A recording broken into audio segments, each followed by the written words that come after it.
Message est passé. Dans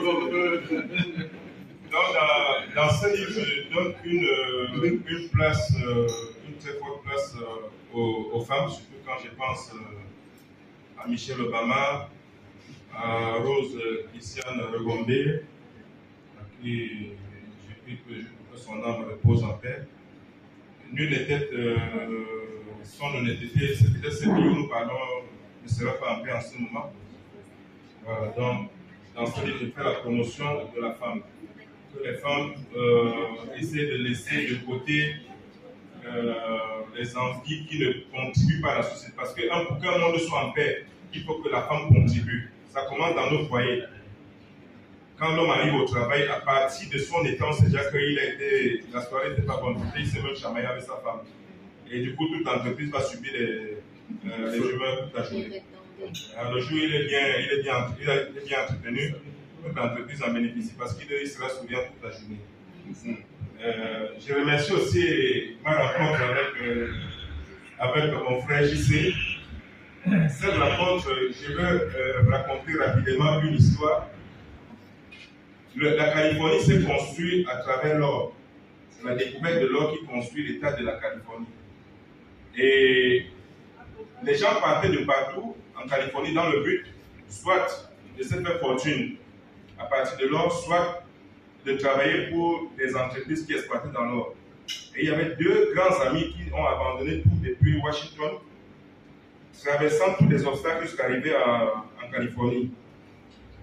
Ils ont essayé de travailler pour les gens, mais ce n'était pas leur objectif. Leur objectif était de trouver une bonne quantité d'or et de devenir riches. Et en travaillant, ils ont entendu qu'il y avait une rivière très loin de là où ils se trouvaient, que là-bas, dans cette rivière, il y a tellement d'or que tu n'as même pas besoin de creuser. Même la rivière même scintille de l'eau à distance, surtout quand le soleil se lève. Les deux amis décident d'aller vers cette rivière. Ils vont franchir tous les obstacles qui incluent, trouvant même des cadavres d'autres personnes qui ont tenté l'aventure comme eux en route. La route est si pénible que au moment où ils arrivent à cette rivière, ils se rendent compte que c'était un mythe. Ce n'était pas une réalité. La rivière ne contient même pas d'eau. L'un des amis va piquer une crise cardiaque et il va décéder. Quand il décède, son ami décide de l'enterrer, il ne va pas l'abandonner en bordure de route comme les autres corps qu'on a trouvés partout. Il décide de l'enterrer. Donc il le tire sur le côté. La pelle qu'on avait transportée pour creuser de l'or, il va se servir de ça pour creuser une tombe. Au moins, il creuse la tombe et il faut maintenant. Il dit qu'il y a une petite bosse ici, il faut qu'il enlève cette bosse. Question que le trou soit quand même plat.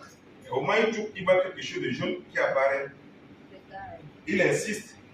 C'était jusqu'à ce que la grosse pépite d'Australie batte le record, la plus grosse pépite d'or jamais découverte au monde. Que lui, il a trouvé en enterrant son ami. 44 kilos de poids. C'est la même chose pour moi. J'étais dans une situation de... Quand je voyais quelqu'un qui a réussi dans les affaires, je me disais, je suis sûr que c'est la sorcellerie. Moi, j'ai comme la sorcellerie, c'est pas simple. Et de la même façon que ce monsieur est tombé sur cette propre pépite d'or, c'est de la même façon que je suis tombé sur mon frère JC. À partir de JC, je suis arrivé ici. Et arrivé ici, j'ai fait la connaissance. On est devenu une famille. Monsieur Aboudi, par exemple, il m'a aidé à ouvrir une porte que je me suis même fait arnaquer en voulant ouvrir cette porte. Donc je demande qu'on applaudisse pour...